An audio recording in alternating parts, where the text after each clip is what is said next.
Hey everybody, this is John and welcome to the free video, and let's take a look. So this has been kind of the developing thing with the transportation index, right? And if the trannies essentially break support, okay, which is right there, well, there's a couple things here that's happened. It's important to realize that not only did they break support, they broke their trend line from 2012. So you've got this going.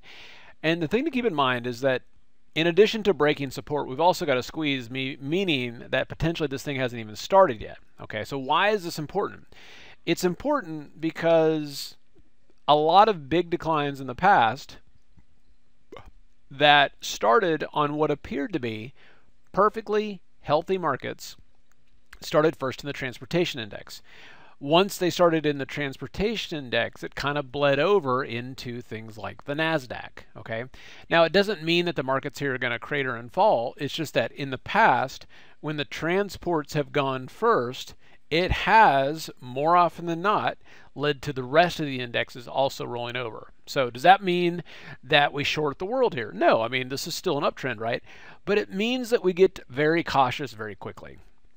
And to have a portfolio here that is, completely constructed of long positions is, I think, insane, only for the fact that a trigger has taken place in the market that has in the past led to 10% corrections in the market. Okay, now let's say that doesn't happen and we keep on rallying. Great, no harm, no foul, but we want to be prepared for the event that anything can happen, right? All right, so what do you do in this kind of a market? Well, the key is really, it's not to get too focused on any one thing. It's not about, oh, this market's going higher or lower. It's, we've got a market that has some red flags in it, meaning that we could be starting off a 10% decline.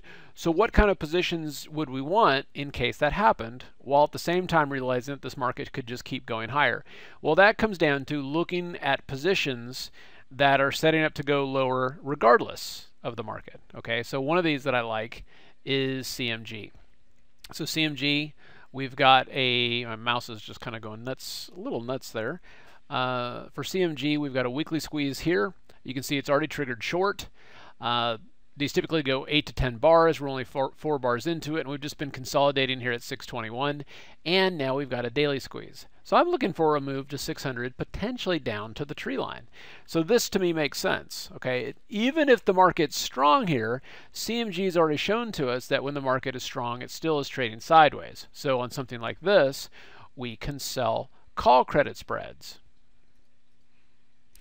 On the other hand, a stock like AMBA here just keeps on keeping on. I mean, these stocks like this that are so strong, they'll come back to the 8 EMA and just launch themselves again.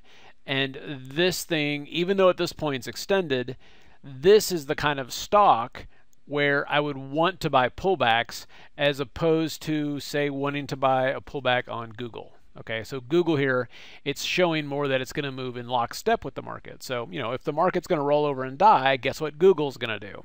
However, if the market's going to roll over and die, AMBA doesn't really seem to care about that. Okay, those are the kind of stocks that I want to be long in this market.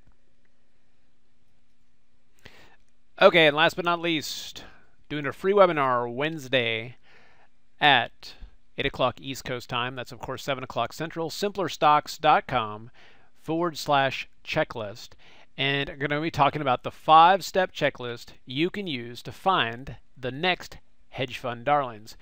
And this is the kind of environment where this is the stuff that I really like to find.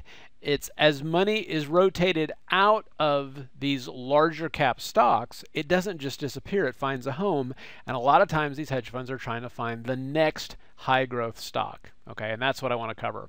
First name, email address, register now, and I'll see you on the free webinar.